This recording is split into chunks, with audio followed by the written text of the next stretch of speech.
So, KWCR, we got a lot of exciting stuff to talk about today. A lot of sad stuff to talk about. By the way, I want to tell everybody in Ogden, Utah, the BL that's on the mountain up there, everybody thinks it's for Ben Lomond. That stands for blanch, just in case you don't know. I changed it. I'm going to go up there and put the other letters. So anyway, first off, we want to talk about, you want the good, the bad, or the ugly first. Let's talk about the bad and the ugly first. It's a very sad day as far as the Pacific Ocean goes. So the entire, all you guys who want to go up to Oregon, salmon fishing, yay, on your tours, it's over. It hasn't been announced yet, but I got it right at OFW. The entire summer salmon season in Oregon, as far as the Chinook goes, and that's what you're after, is emergency closed. There are 18,000 Chinook salmon in the entire Columbia River for the whole year. They should be getting that a day. Now remember, that record returns in 2015. This is all Fukushima's doings. So, in case all you guys that are out there, especially the youth, this is important. 1986, when Chernobyl happened, was a very big deal around this university. I was a young guy there. I was 26 years old, but I was here in the late 70s and early 80s. But I was affiliated with this radio station. We used to call ourselves 88 The Beat. Right.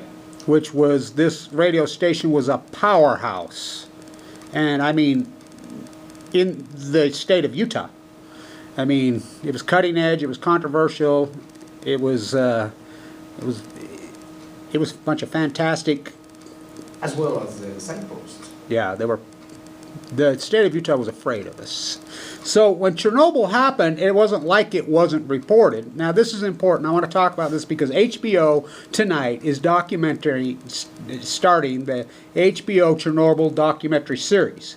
Now I talked to them a long time ago when they were putting this in the making. And they ran some stuff by me. And I'm like, oh, another panty-painting joke. Here we go with your, lies covering up. And then she's like, no, Kevin, no. You're going to like this. And I says, yeah, right. So I was stranded in the San Francisco airport as I was doing some work in Monterey. Going back, as you know, I go back and forth to California since I got Fukushima happened, since I got cancer, documenting the acute collapse of the Pacific Ocean. So I had a big lever because we were fogged in. Well, it was a dust storm, actually. So she had her iPod out, and she says, well, I want you to review, and once I started watching, I couldn't put it down. And I don't watch TV, and I don't like any of this stuff because it's all fairy tale panty-painting joke. It made me cry. I tell you, it's that powerful. It is that good. Now, as you know, the girl that I was with for a lot of years, her name Monica, was from the Ukraine. I held her hand as she died. And she died in 1999 of AML leukemia. So I knew a lot about it because she lived in the Ukraine when it happened, and her two brothers. Now, this is new that I found out in this document. I've always reported there was 580,000 men entombed in Fukushima, Japan. She says they just come to the door and knocked on the door. Said, you got 20 minutes, let's go. I mean, from young man of 14 years old to 70 got automatically drafted. Well, now I found out 780,000 men. I mean, and you don't think it slaughtered them and killed them, and they've paid, and still slaughter and kill. So this is important because this is Weber State University. So this will tie into what I want to talk about today, which Manuel's University of Mexico, right. He's an environmental engineer. Has an incredible background. I'm an environmental economist. And this is Wattis Construction, which is floor construction, which is General Electric. So this week, Floor Construction, at their earnings report, was accused of some serious corruption and bribe, and the stock just pummeled. It went down 30% one day. Sued, right? There's lawsuits flying all over, but let's remember, the whole nuclear industry is this place, Wattis Construction, Floor Construction, which is Chernobyl, which is Fukushima. Utah Construction, Wattis Construction built the reactors of Fukushima, Japan. They made the reactors. They cheated. And so, which has been really and would that have mattered? Not with that tsunami, but or that earthquake, I should say. But let's talk about Chernobyl. I want to talk about and tie it into Weber State University, and the corruption that's gone on here is over the top, and how why you're, and then we're going to talk a lot about Damian Lillard. First off, before I get back to Chernobyl, I want to make sure that you guys know this. So we're going to be one of the first radio stations in the country to do this. And we're going to do it. And we've got the blessings of Randy, the coach, Ray, whatever. We're going to backdoor the NCAA. We've had it with the NCAA. The NCAA does nothing for the student athlete. Nothing. Zero. They exploit the hell out of them. Year-by-year contracts. They use them up and spit them out. And we're only going to get one Damian Lillard, right? Well, Damian Lillard spends his time here. He's a fantastic person. I know him. And anyway, we're proud of what he is and what he's doing. It's not his fault he's getting $100 million contracts, which is obscene. The NCAA has nothing to do with the university. Nothing. It's a group of attorneys. They are, what they've done to the student athlete over the last 20, 25 years is obscene. So the first lawsuit that was filed against the NCAA he got broke down. They have year-to-year contracts. So under the year-to-year contracts, the very first athlete that sued the NCAA under this, because he got hurt and they tore up his contract, says, goodbye, see ya, which was the most corrupt, worst football program in the United States. They had the worst winning record in 10 years. That'd be Weber State. This kid was from Weber State. He sued him. Now, Northwest University sued now. So what we're going to do, we're going to be one of the first ones. It's going to be very controversial. You know, we might get sued, we might get attacked, but I don't think so. We've run it by the attorneys, we've run it by people at the university, and we really don't give a shit if we have their blessings or not. This is student radio, and we're going to throw this university back to the student. Look, college athletics should not be a bunch of, you know, AT&T, Chick-fil-A, all these people getting rich. It should be about the student athlete. It should be about the community. It should be about the university. The students are paying these freaking coaches' salaries and the community. So we're going to focus on the student athlete. The student athlete, what they're going through right now, it isn't like the old days. I mean, there's some at the major universities, but not here. Try being a student athlete at Weber State University. And if you don't believe me, you go talk to Damian Lillard, who's a fantastic student, who's a brilliant kid. Well, he ain't a kid. I mean, he's amazing, but he works at it. I mean, that guy, so what we're going to do is we're going to do the play-by-play at the games. Right. Through this radio station, to hell with KLO, to hell with the NCAA, and we're going to promote the student athlete. Now, we're hoping we're going to get Damian on here to do an interview with us. You know, and we're very proud of him. We love him. We love him. He's a fantastic person. Right now. Yeah, and so I've run this by Randy. I know the coach Ray up there. He's all for us. He's had it. Everybody, there's a lot of people that have had it, and so it'll be controversial. We're going to do football, you know, the water skirts, and basketball, and hopefully we'll do the. I want to do the track and field, and I want to do the. We have that great softball team. Softball game. Oh my God. The girls softball team. One of the best teams in the country. And a lot of local players. We want to promote the local. Come on, we want to promote our town, our place. You Ben Lomond Scots, you know, you Weber High guys. We're Weber Countyans, right? So, back to the Chernobyl Fukushima catastrophe, which that's what this show's about. I'm the anti-nuclear activist. That happened in the 80s, right? 86. April 26, 1986. So it was a man-made error. Now, my theory has always been, people say I'm crazy, Edward Teller, who ran the nuclear crime syndicate for the United States government, who, Oppenheimer, he backed out. You know, he was forced, he became a hardcore anti-nuclear. Of course, Einstein always was. Right. And so then we had Andrei Sakharov. And if any of you don't know who Andrei Sakharov is, and of course they're not going to teach you on this university, they used to. I want you to Google him. Tsar Bomba. Do you know anything about Tsar Bomba? So, when we dropped the 2 bombs at Hiroshima and Nagasaki, and I was talking about this earlier today, the whole world went psychotic that we did that. So here's the raving lunatic capitalist of all time, Hoover, right? By today's standard, would be a raving lunatic liberal. But anyway, he went crazier than anyone. You look up his quotes. He went on tour around the country, just going sick. Never in the history of mankind has war indiscretionally mass murdered civilians and just went psycho on the bomb. You know, and so the whole complex evolved out of that. Well, we have what we call Price-Anderson.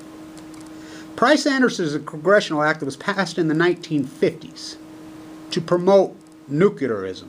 Nuclear energy, nuclear bombs, nuclear everything, nuclear toasters, nuclear freaking cars, nuclear planes, nuclear Everything. and so Einstein said, "You're out of your mind. This has been taken far," you know, and he used his hell of a way to boil water, but he went on forever about it. He says, "This is a joke. This is a disgrace. It's the dumbest thing you'll ever do. You will never take," he says, "you'll never come up with an answer for the waste. You'll never revisit it."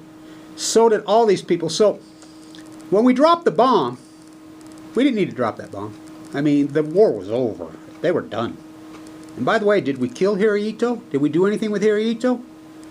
The Japanese imperial. Oh, by the way, just so you know, you guys know, you know, you got to line up to get ready to bow because your future repressor was born today. The baby prince was born today. Prince Harry had a baby. Yay, go monarchy. So I've been there telling everybody, well, didn't we fight against those guys? So no president dared, I mean, no royal dared foot in this country for 200 and something years. They'd have got their heads sawed off. I mean, the revolution. So I tell everybody, you know what they're going to name the baby? I told Wayne up there, I says, they're either going to name it Alexander Hamilton or Wayne. A good commenter, you know, yeah, right.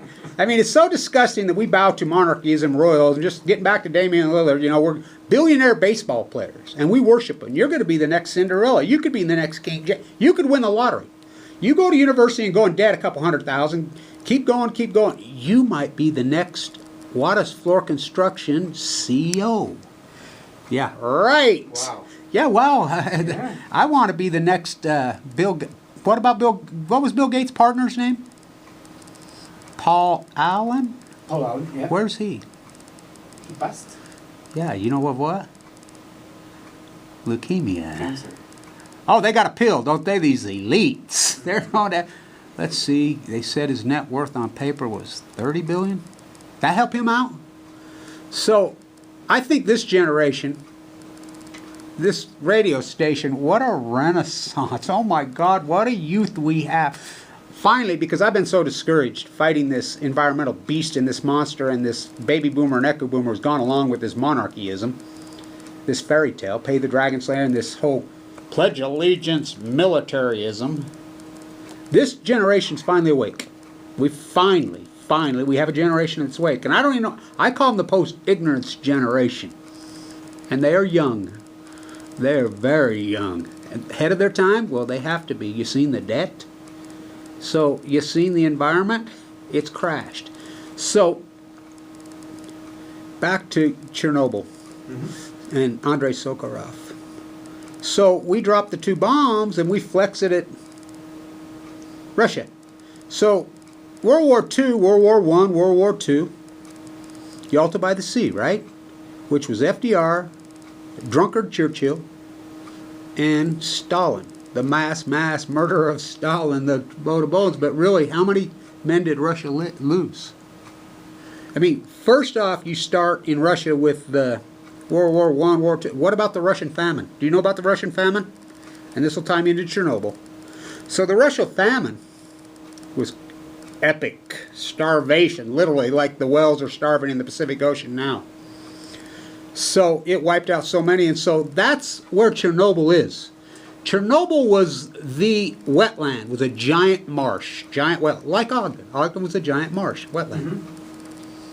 Stalin drained it and created their food basket, their wheat belt. And then they built up the fake cities, well, not fake cities, very real cities on back of nuclearism. So World War I, World II, how many men did Russia lose in World War II? Well, they were down to fighting with teenage girls.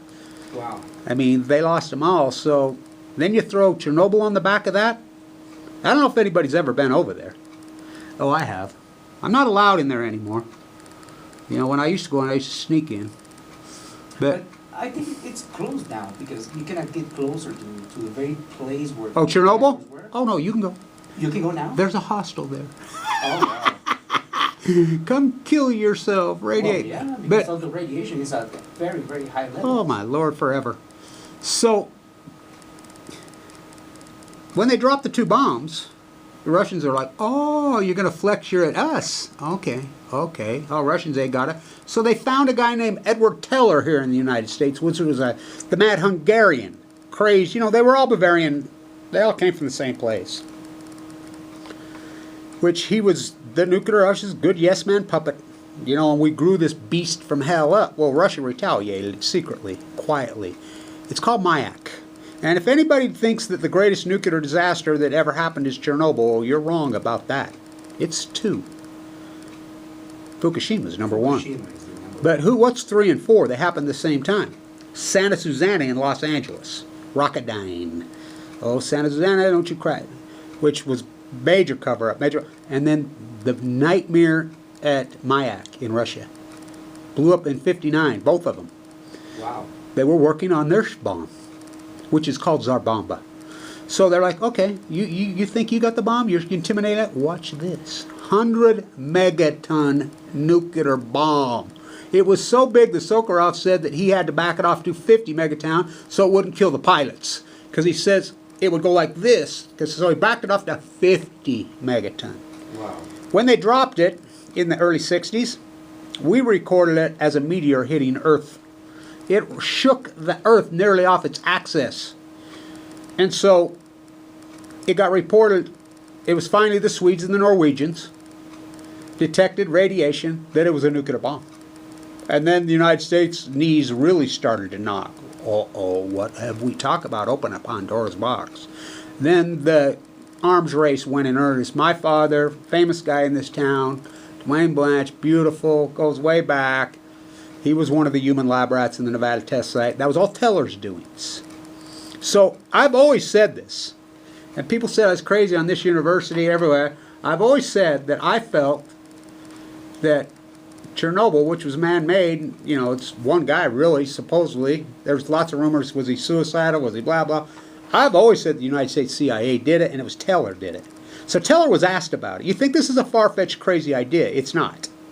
So Edward Teller, who wanted to use nuclear bombs to blow up canyons, to use them for road construction, to make dams, to put them in everything known to man, he was asked towards the end of his life. He hasn't been dead that long.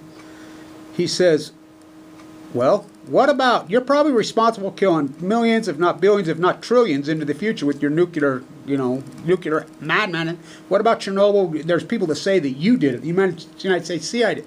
You know what he said? He never denied it. And he says, I will say one thing. Whatever I did, how we did it, whatever, the contamination, the poisoning, the death, whatever, I really don't care as long as I stop them Russians. That's what he said. Wow. So, Unbelievable. it is unbelievable. So the cover-up has been in earnest. This will bust it open. I've seen this thing. This thing will make you cry when you see this. So every time you watch it, anybody who watches it, just get in your head. Times this. I will quote Rakata Iki. And if you don't know who Rakata Iki is, you Google it. Rakako-Ikee. Speaking of you young people, she's 18. She's the most phenomenal athlete in the world right now. In the world. She's Japanese? Yes. Born and raised in Tokyo. When Fukushima happened, she was 10 years old. At the Asian Games this year, 6 gold medals, 2 silver.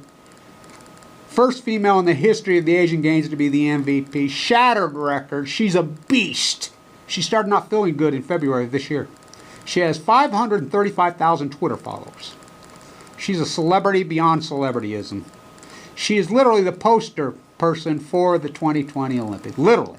You look up the poster, she's sitting in the ring, it's her. They've been promoting her. She started not feel good. They finally got her to the doctor, run a blood test. She has AML leukemia. So she's tweeting. So I will quote her. This is her last tweet before they shut down her Twitter feed. because they didn't want no pictures of her bald head coming out of there. Are you serious? Oh, yeah. Trump and Abe are best buddies, you know, just like Obama was. I mean, they're together all the time. For a Japanese PM, it's just like, guess where Trump's going on the 3rd of June? To see the Queen. Oh, that's true. Yeah, he's going to. You know how many United States presidents have done that since the war? Well, in the history of the United States. I shouldn't say since the war, please. FDR to Churchill, Yalta by the Sea. They're down the bay. This is right out of FDR Jr.'s book. He's an 11-year-old boy. He says he would sit with him. I got to tell you, Winston, when we're done with World War I and World War II, there'll be no monarchs. Zero. And Winston says, you're flying right in the face of jolly mother old England. And FDR says, of course I am. He says, let me tell you something. I went to London when I was an 11-year-old boy. I saw Queen Victoria. I hated the old witch. He says, there's nothing more quintessentially American to hate the monarchs. He says, if we had our way, we'd kill every one of them in the great spirit of Alexander Hamilton, in the great spirit of Abraham Lincoln, in the great spirit of George Washington.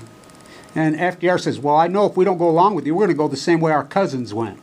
Who's their cousins? The Romanovs. They're all cousins. Oh, wow. We got to play long ball. We got to go along with you. And so now we're worshiping these very people. And so 3 presidents, 3 in the history, one of them was Obama, in the history of this country have done this.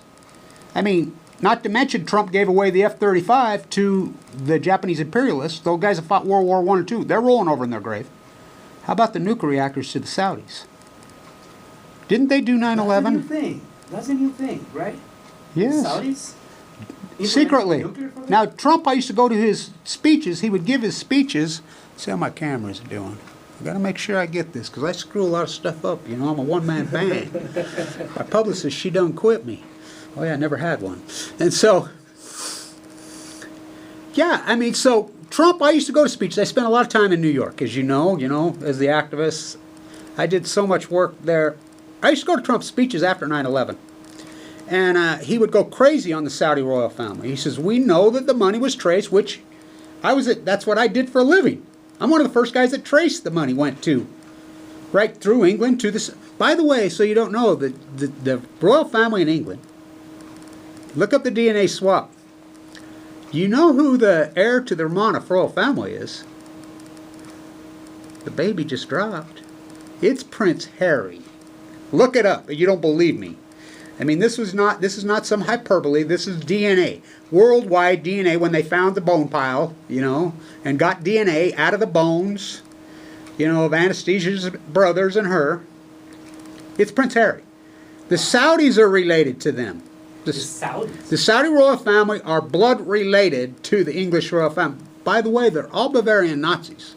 Same place Trump lines come from. They are not English. Remember they changed their name in World War II? Yeah, they were German, right? Yeah, they're German. So is the Saudis. So is Putin and gang. I mean, when Putin's been president this long, that's not a president. That's called a czar. Right. We all knew this. So, back to the nuclear nightmare. I call them the nuclear imperialists. So, for a Japanese PM to come to the United States is a major deal. Remember all the stuff Obama took? Rightfully so, because he covered up Fukushima, but remember he supposedly went to the marker in Hiroshima and supposedly bowed to Abe, blah, blah, blah, blah. That's true. What does Trump do? First guy in the towers after the election was Abe. First guy in the White House was Abe. Abe was there last week. He's been here 7 times. They're kissing cousins. So I call Trump the wannabe imperialist. And they love nuclear energy because it's all the pork. So Trump does all these lectures all over. We need to go off the Saudi royal family for 9/11. They're the ones that funded it. They were Saudis. So now it comes out that he has secretly, him and Jared, been giving the Saudis secret nuclear energy technology, which nuclear energy and nuclear bombs are the same thing. Do not kid yourself. They're the same thing. So let me turn this off and I'll restart it. Oh, no, I got plenty of time. No, it likes to kick down on itself. It's got a mind of its own. Okay. Kind of like the youth around here, I hope. I mean, we need to encourage having a mind of your own. To the youth, I want to say this. Open your big mouths. Use your voice. Your voice is important. So he would say we got to go after them, and rightfully so. He said that they're the ones that funded it. You know, and everybody says, "Oh, it's a bunch of Zionists." Well, who do you think the Saudis are? I like how they're paid to call it New World Order, savage and gang. There ain't nothing new about it. It's the oldest thing there ever was. It's old world order. It's imperialism. Hello, which this country's, the world's been fighting, which the United States was the beacon light. Again, back to FDR. I got to tell you, Winston, it's over. We got to play along, you know, and so you see those videos of Winston Churchill, Stalin, and FDR when they're dividing up the world in 45. They're dividing up the world. You know, Russia had lost, what, 30 million men? You know, something more about then. They took all of Eastern Europe, whatever, and the United States took Japan. Yalta by the Sea, which we still have.